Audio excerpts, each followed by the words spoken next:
दिवाळीच्या शुभेच्छा. मनापासून शुभेच्छा.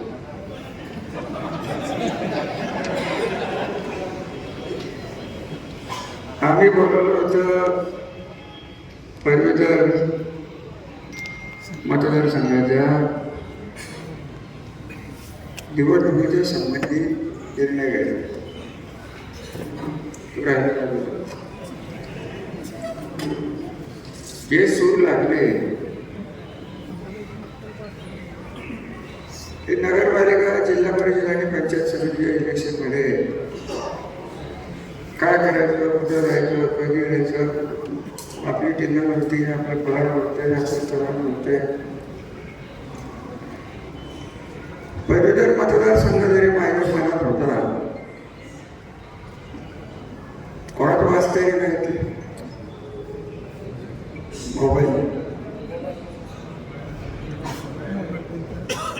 आणि एकच वाचत. बऱ्याच दिवसात आपले गाठ भेटलं.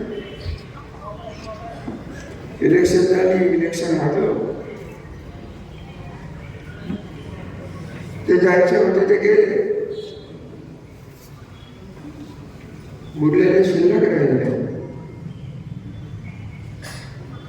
मी मनात विचार केला की एकदा बोलून तर बघा लोक काय म्हणतात. कारण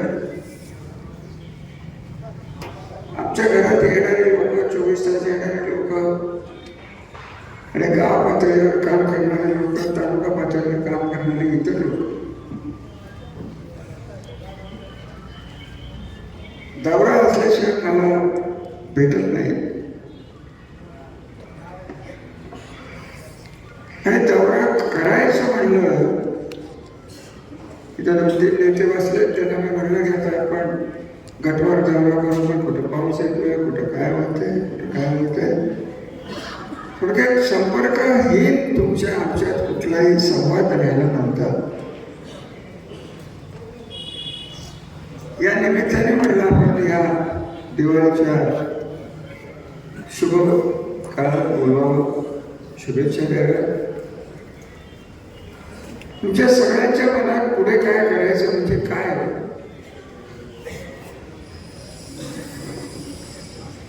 पुढे कुठल्या पक्षात जायचं एवढंच आहे.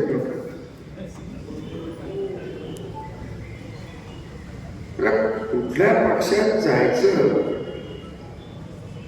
एवढं जरी अस्वस्थ व्हायचं काय कारण? आपण आपलं मूळच या पक्षाचं आहे. याचा अर्थ मी काय कुठल्या पक्षात जाणार नाही असं नाहीये.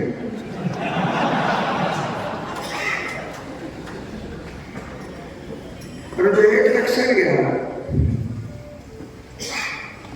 की पक्ष हा गौण आहे आपल्याला. मला काही 2-3 शब्द तुमच्याकडनं पाहिजे. पहिली गोष्ट, माझं वय झालंय, मी काय तर वय लागलं, मी नटी आहे. वय झालंय, हात पाय जरा ताप देतात, पण डोकं व्यवस्थित चालू काळजी.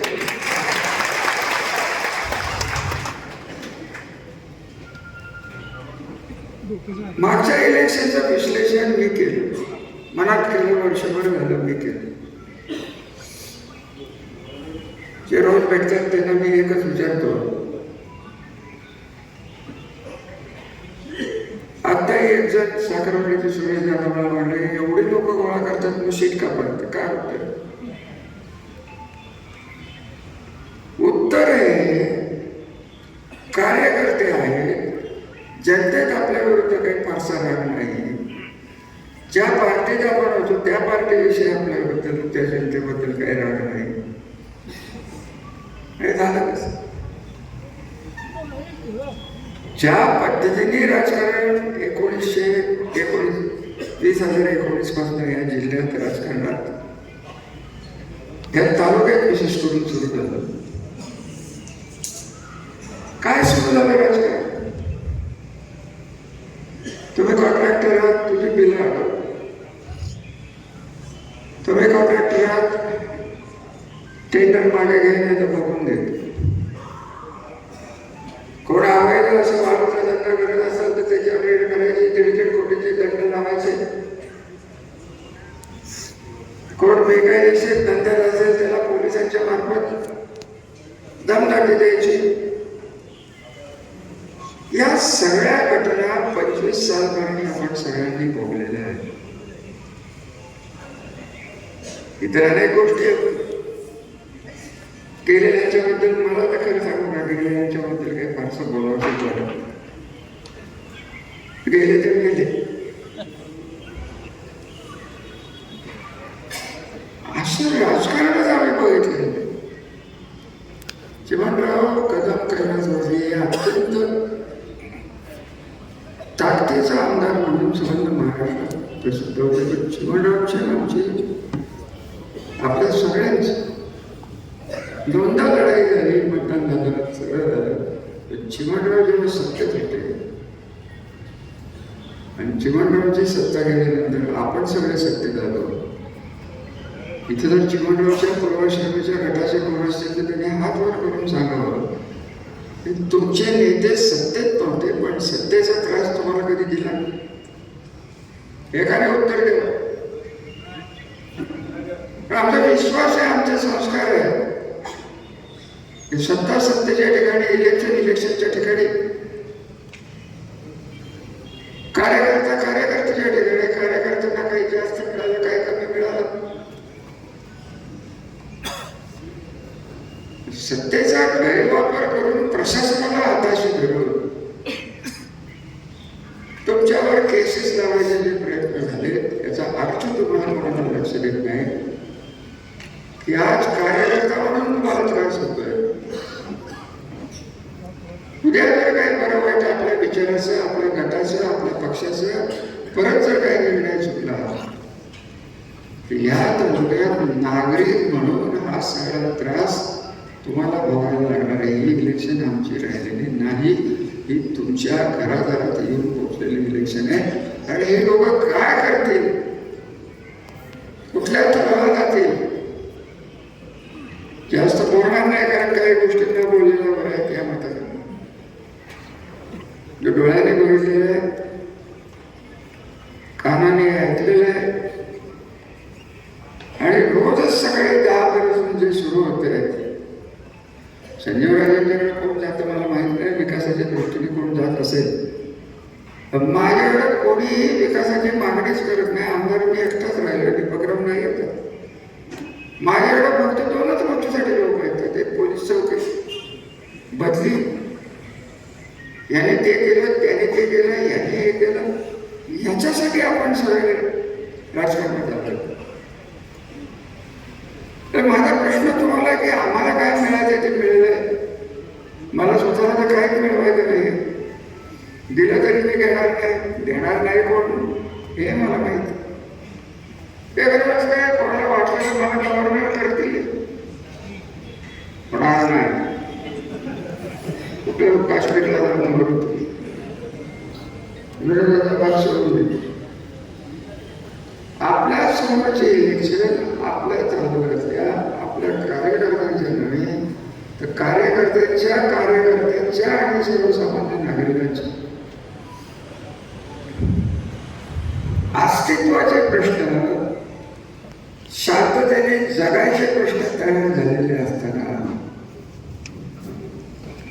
आता जे मी बोलणार आहे काही जणांना निश्चित आवडणार. याचं खरं कारण हे घडायला आपण कुठं कमी पडलो नाही. पैसे आठवले तुम्ही सोडून द्या, पैसे वाटले आम्हाला झालं, विषय एवढाच आहे. पैसे जर वाटले असेल 2 दिवस आधी कोणी तर तुमच्या गावात रात्रीच्या पैसे वाटायला गाड्या आल्या, वार्डातल्या गाड्या फिरत होत्या. तुम्ही काय करता, बायकोवर TV बघत बाहेर राहून जर तुम्ही बाहेर पडला असता तर पैसे वाटत थांबलं जात. आणि हाच प्रश्न मला तुम्हाला विचारायचा की तुम्ही जर घाबरून घरी बसणार असाल तर आम्हाला लढाई करायची. आमचं घर, आमचं कर्तव्य, आम्ही ज्या घरात आम्ही जन्माला आलोय आम्ही शेवटपर्यंत लढणार. परंतु सैन्याचं पळकुटं निघालं, सैन्यात म्हणायला लागलं काय करायचं आपल्याला, त्यांचं ते बघतील, काय करायचं आपल्याला त्यांचं ते बघतील. मग कोण म्हणतोय त्या गटाला एक मिळालंय, कोण म्हणतोय एक मिळालंय, कोण म्हणतोय जिल्हा परिषदेला मला तिकीट नाही दिलं, कोण म्हणतोय आम्हाला एक मिळालं. काय उपयोग नाही.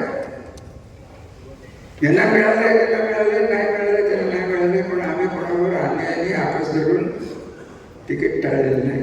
आम्हाला जे वाटलं जनतेत कौल येत हे जिल्ह्यात आणि इतर ठिकाणी चांगली कामं करू शकत होते अशा लोकांना आम्ही संधी दिली. त्यांनी कामं केली. सगळेच काही बेकार होते.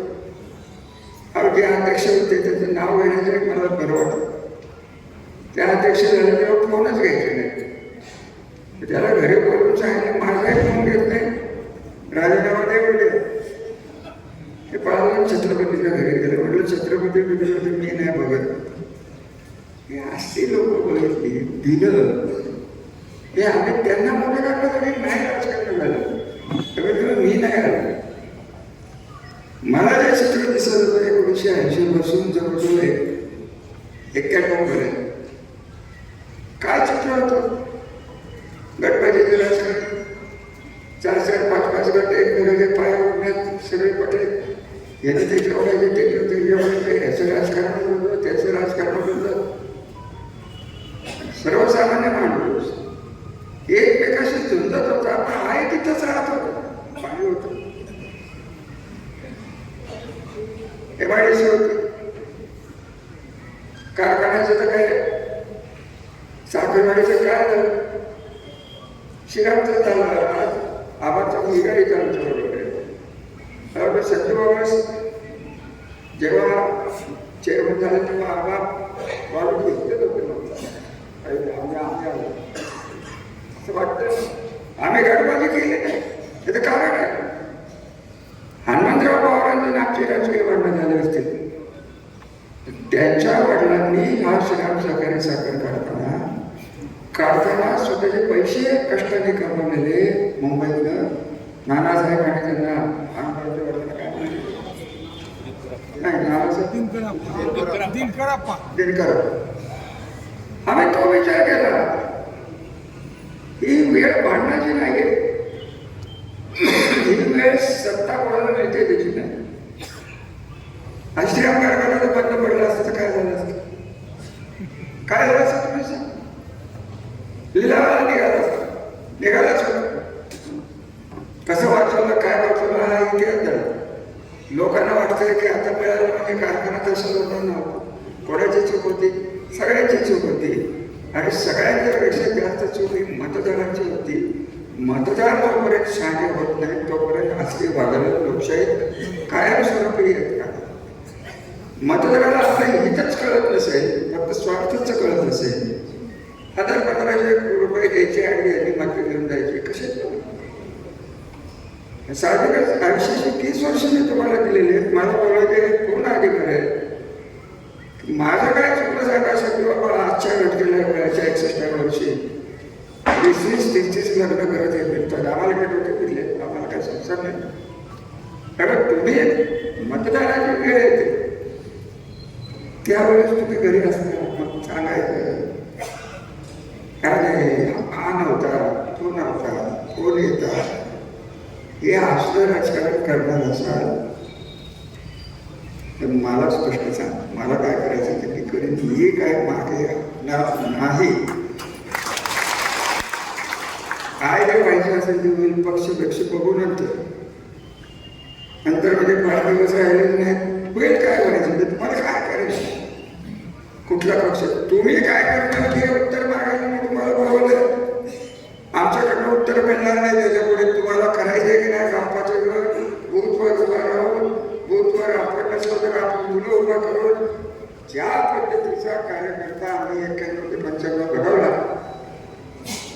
तुम्ही सगळे सत्तेतले कार्यकर्ते जुने कार्यकर्ते इथं मुळात फार थोडे दिसतात. काय होतं रे आपल्याला सांग 91 काय होतं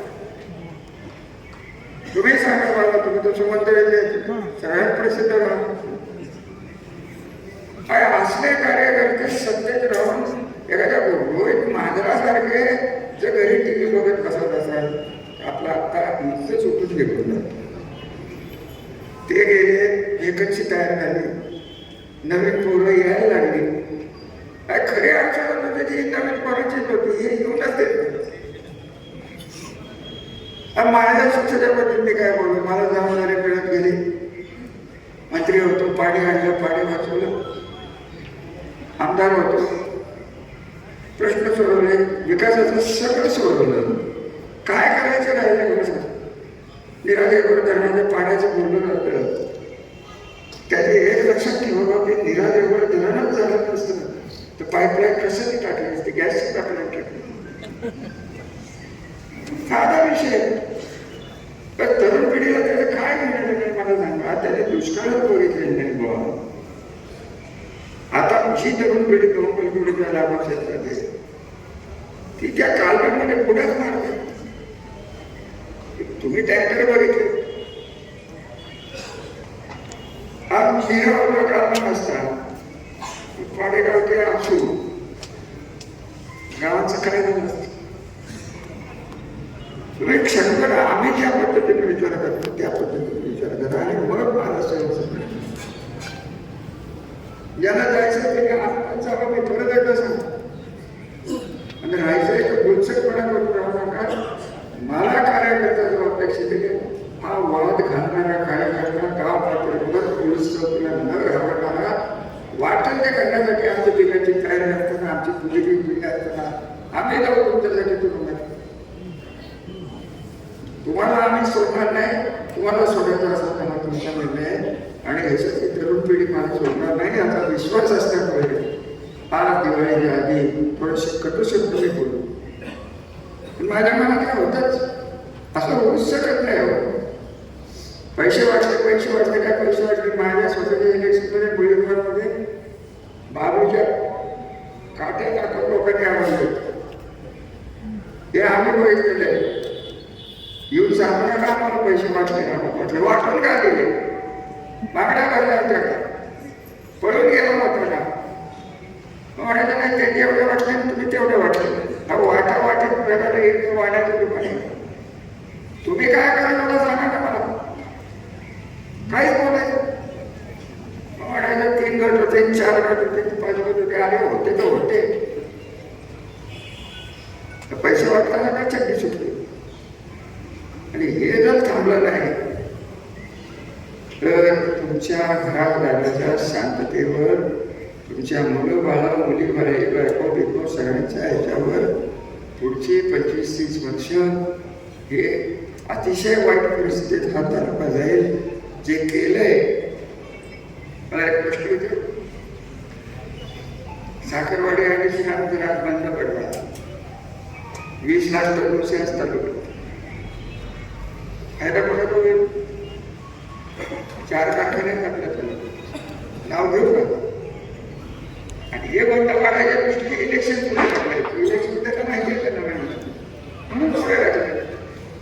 इतका सत्तेचा गैरवापर कोण करू शकतो, कोणाला करावा लागतो की त्याच्या मागे लोक नाही, आम्हाला नाही वाटत.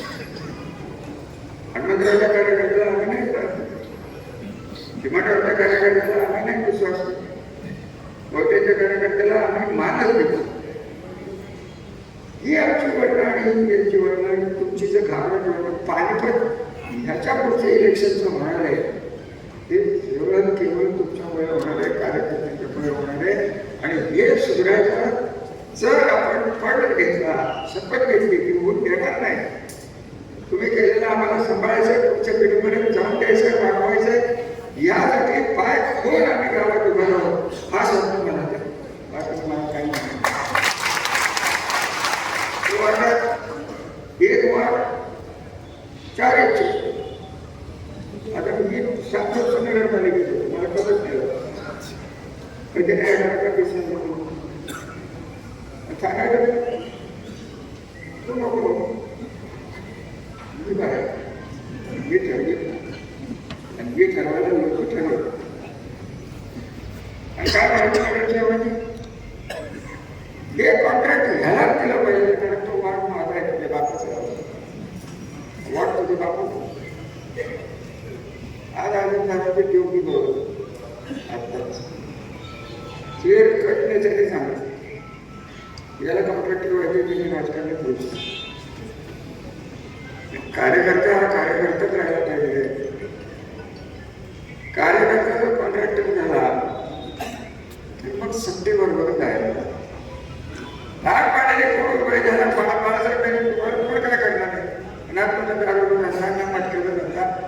माणूस लागला 1000 हेक्टर माझ्याकडे टाकले अरे गेले हे स्वार्थासाठी गेले, त्यांचं नाव परत घेऊ नका. बाहेर संध्याकाळी जायची यादी करा, यादी कोण नाव घ्यायची ती घ्या, हे सणसणीत आंघोळ करा आणि त्यांना मला शुभेच्छा, ओम शांती मागते. काय त्यांचं व्हायचं जास्त बोलून घे, तोंड खराब करणार नाही. कारण तुम्हाला माहिती आहे की मी बोलतो तो स्पष्ट बोलतो आणि न बोललेलं बरं असतं. काय करायचं ते बोलतो, आपण तर काय केलं नंतर पार्टीचा मग काय करायचं मी ठरवलं कुठल्या पार्टीत जायचं तर तुम्हाला ठरवायचं, तुम्ही ठरवा, त्याच्यावर मतदान दिलं. बघू एक मत होते अधिकार म्हणणार तिकडं, इकडं म्हणणार इकडं, इकडं आपल्याला सेपरेट म्हणणार इकडं. माझं मी ठरवेल, मला कळतंय 20 वर्ष मी काय चौपाटीत जाऊन लाथा म्हणून बसतो. मी बाकीचं काय करू नका, असं सगळे होऊ नका. जिद्दीने बाहेर पडायचे शब्द दिले असं मी ठरवून कानातोड करायला लावतो. बघा विचार करा, शपथ घ्या, मला बसवायचा प्रयत्न झाला तर सुट्टी मिळणार नाही, मला काही घाबरायचं नाही. तुम्ही जर घाबरटपणा करणार नसाल तर आत्ताच घरी द्या. आपलं मुलाबाळांबरोबर सुखाने संसार जितके वर्ष करता येईल तेवढा करा. पूर्वी जास्त काय करायचं, पाय वर करायचे